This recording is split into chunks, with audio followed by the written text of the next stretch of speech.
Hello বন্ধুরা, কেমন আছো? আশা করি খুব ভালো আছো। আমিও খুব ভালো আছি। আজকে নিয়ে আসছি তোমাদের সাথে আমি করব প্লেন সাদা পোলাও। সাদা পোলাওয়ের জন্য আমি চাল নিয়ে নিয়েছি। এই চালটা হলো আমি মেপে নেবো। হ্যাঁ, এটা হলো 1 বাটি চাল। ক বাটি চাল হয় দেখা যাক। এটা হলো 1 কেজি চাল আছে। এবার আমি চালটা নিয়ে নিচ্ছি।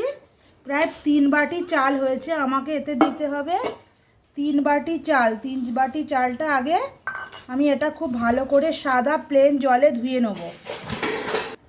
সাদা পোলাওয়ের জন্য এটা নিয়েছি আমি বাসমতি রাইস।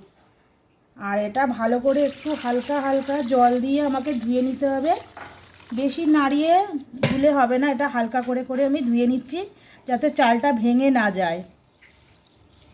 আচ্ছা, চালটা কিন্তু আমি 1 থেকে 2 বার এইভাবে ধুয়ে নিলাম।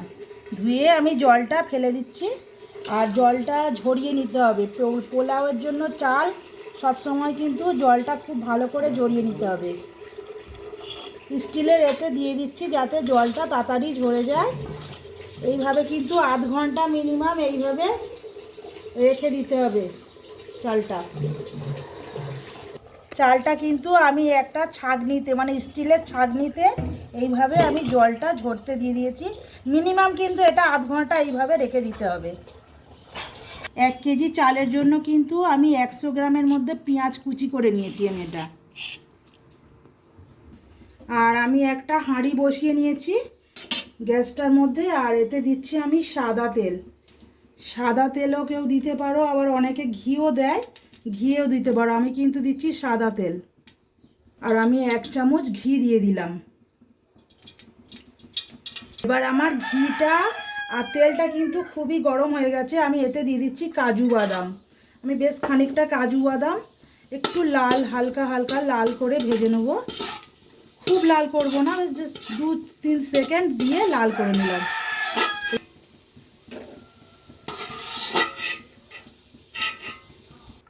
আমি এতে দিয়ে দিচ্ছি 2 পিস শুকনো লঙ্কা গোটা, 1 পিস তেজপাতা। আর এতে পেঁয়াজটা তোমাদের দেখিয়েছিলাম, পেঁয়াজটাও আমি দিয়ে দিচ্ছি। পেঁয়াজটা হালকা হালকা এরকম একটু নেড়ে নিতে হবে। এটা পেঁয়াজটা নাড়ার পরে আমি দিয়ে দিচ্ছি এতে দালচিনি গোটা, লবঙ্গ দিয়ে দিচ্ছি কটা, আর 4 থেকে 5 পিস এলাচ দিয়ে দিচ্ছি ফাটিয়ে। এলাচ দিয়ে দিলাম। দিয়ে আবার কিন্তু আমি নাড়িয়ে নিচ্ছি। গ্যাসটা কিন্তু জোরেই রাখতে হবে। আর তারপরে দিয়ে দিতে হবে নুনটা। নুনটা দিয়ে দিলে কি হবে, পেঁয়াজটা খুব তাড়াতাড়ি নরম হয়ে যাবে খুব সহজে। এই জন্য পেঁয়াজটা দিয়ে নুনটা দিয়ে দিলাম। এবার কিন্তু পেঁয়াজটা একদম হালকা বাদামি কালার হয়ে গেছে। এটা কিন্তু বেশি লাল করলে হবে না, বেশি লাল করে নিলে পেঁয়াজটা পুড়ে পুড়ে যাবে, যাতে কিন্তু টেস্টটা অন্যরকম হবে। আর পোলাওটা কিন্তু খেতে একদমই ভালো লাগবে না। এবার আমি যে চালটা ধুয়ে রেখেছিলাম একদম ঝুরঝুরে মতো হয়ে গেছে, এইভাবে দিয়ে দেখাচ্ছি। দেখো, এইভাবে একদম চালটা দিয়েছি, মানে ধুয়েছি যে চালটা একদম শুকনো হয়ে ঝুরঝুরে হয়ে গেছে। চালটা দেওয়ার পরে কিন্তু আমি এইভাবে নাড়িয়ে নিচ্ছি। খুব ভালো করে এপার ওপর করে নাড়িয়ে দিতে হবে। চালটা কিন্তু এইভাবে 2-4 মিনিট থেকে 5 মিনিট এইভাবে নাড়িয়ে নিতে হবে। দেখতে হবে যে চালটা যে একটা নাড়তে নাড়তে চড়বড় চড়বড় করে আওয়াজ হচ্ছে, তখন ভাবতে হবে যে এটা পুরো চালটা ভাজা হয়ে গেছে। আমি কিন্তু বারবার ধরে এইভাবে নেড়ে যাচ্ছি। এবার কিন্তু চালটা একদম সাদাটে ভাব এসে গেছে, মানে একদম ভাজা ভাজা হয়ে গেছে চালটা। আর বেশি কিন্তু নাড়াচাড়া যাবে না যাতে চালটা ভেঙে না যায়।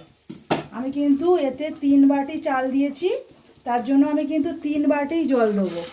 এটা মেপে দিতে হবে সবসময় পোলাওয়ের জন্য।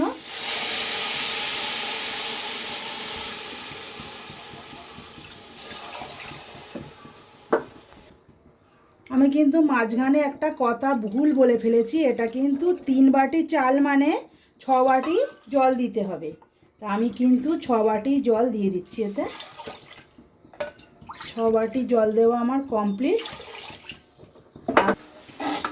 এইভাবে দিয়ে চালটা, মানে জলটা দিয়ে এইভাবে একটু নাড়িয়ে দিতে হবে। আর আমি এতে 4 থেকে 5টা কাঁচা লঙ্কা চিড়ে রেখেছিলাম, এটা আমি দিয়ে দিচ্ছি। দেওয়ার পরে আমি কিন্তু আবার একবার নাড়িয়ে দিচ্ছি। আগে কিন্তু আমি 1 চামচ নুন দিয়েছি, আরও আমি 1 চামচ নুন দিয়ে দিচ্ছি। দেওয়ার পরে আমি এটা একটু নাড়িয়ে দিলাম, যেহেতু নুনটা দিয়েছি হালকা করে নাড়িয়ে দিলাম। দেওয়ার পরে আমি একটা ঢাকনা চাপা দিয়ে দিচ্ছি। এটা মিনিমাম 15 মিনিট এইভাবে চাপা দিয়ে রাখতে হবে। আর গ্যাসটা কিন্তু জোরেই থাকবে, গ্যাসটা কমালে হবে না এটা। এবার আমি ঢাকনাটা খুলছি। 15 মিনিট হয়ে গেছে, এবার আমি ঢাকনাটা খুলে নিলাম।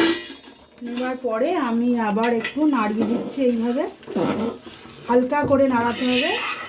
আর এতে আমার আর একটু যেটা মশলা, যেগুলো মশলা বলতে কাজু বাদাম আর কিশমিশ যেটা আমি রেডি করে রেখেছিলাম, এটা আমি এতে দিয়ে দিচ্ছি। দেওয়ার পরে আমি এইভাবে একটু নাড়িয়ে চারিদিকে করে দিলাম। এবার কিন্তু গ্যাসটা একদম লোতে রাখতে হবে, রেখে আবার আমি ঢাকনাটা চাপা দিয়ে দিচ্ছি এইভাবে। এতে আরও 15 মিনিট এইভাবে রাখতে হবে। 15 মিনিট আমার প্রায় হয়ে গেছে। আমি এবার ঢাকনাটা খুলে নিচ্ছি।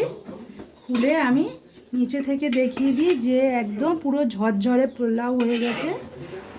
এইভাবে চিপকে আমার কিন্তু এবার পুরো পোলাওটা রেডি হয়ে গেছে। দেখো পুরো একদম তলা থেকে দেখাই, পুরো একদম ঝরঝরে হয়ে গেছে। আমার পুরো কমপ্লিট একদম প্লেন সাদা পোলাওটা।